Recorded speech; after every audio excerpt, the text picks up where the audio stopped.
देखिए अल्लाह तबारक व ताला खुद इरशाद फरमाते हैं कि हम आपको उनके पीछे लगा देंगे।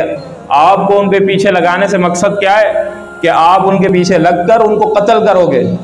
अपने नबी से फरमा रहे हैं कि हम आपको उनके पीछे लगा देंगे अगर ये लोग बाज ना आए इन हरकतों से। तो इसका मकसद क्या है? तमाम मुफस्सिरीन ने लिखा है कि फिर हुजूर अकरम सल्लल्लाहु अलैहि वसल्लम ऐसे एक एक मुनाफिक को और ऐसे एक एक काफिर को जो मुसलमानों की माओ बहनों और बेटियों की इज्जत दरी करता है उसको पकड़ कर कत्ल करेंगे और कोई दूसरा काम नहीं करेंगे। अगर आज रसूलुल्लाह सल्लल्लाहु अलैहि वसल्लम इस दुनिया के अंदर मौजूद नहीं है तो फिर मुसलमानों के ऊपर यह जिम्मा है कि मुसलमान इसकी खबर लेवें। अगर मुसलमान खबर नहीं लेंगे तो अल्लाह तबारक व ताला के दरबार में इनसे पूछा जाएगा।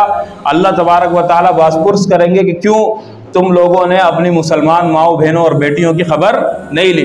तो देखें, अगर हिंदुस्तान के अंदर होता है या किसी और मुल्क के अंदर होता है तो हम उन लोगों से और क्या तवक्को कर सकते हैं? हम उनसे और क्या तवक्को कर सकते हैं कि वो लोग तो हैं ही काफिर, उनको तो हमारी किसी चीज़ की परवाह ही नहीं है।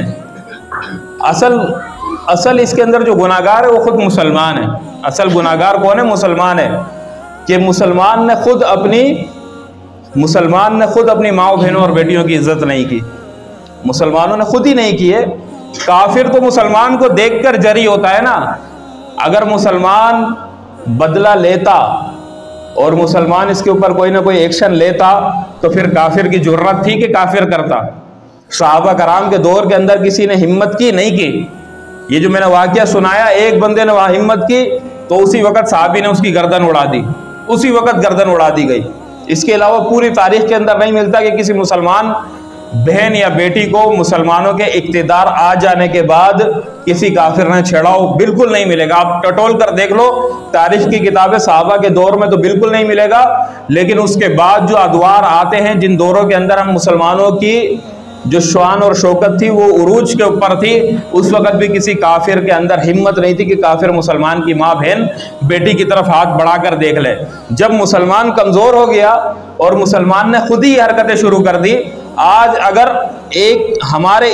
हमारे मुल्क के अंदर अगर एक लड़की रास्ते के ऊपर चलती है तो उसको अपनी इज्जत का तहफ्फुज हासिल नहीं है।